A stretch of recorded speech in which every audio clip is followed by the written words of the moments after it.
Mume wako nimekuletea chai.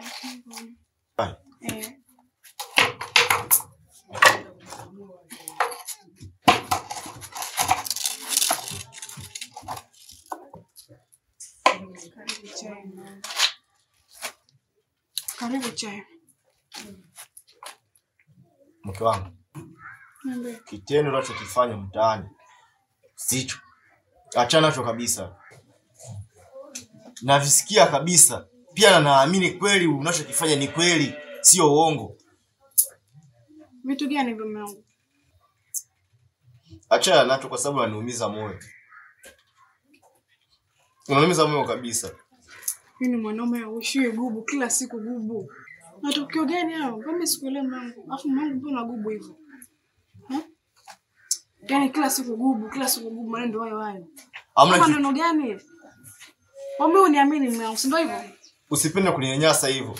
Au kwa sababu mimi kipofu sioni. Kwa nini nimetaka mimi nisione? Nimetaka sasa. Usipende kuninyanyasa hivyo.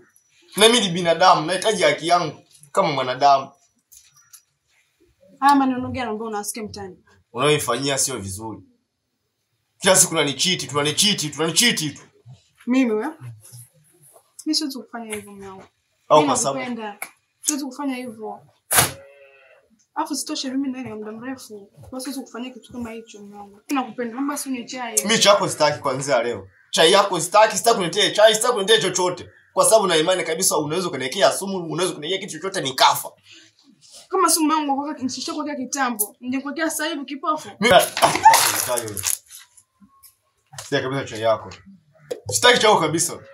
Sihitaji chai yako, naomba kwanza leo usinipe chai, usinipe maji ya kunywa, usipe hata chakula, hata chochote usinipe. Sitaki chai yako mimi. Sinywi. Ni maana chai yangu pia unaimwaga.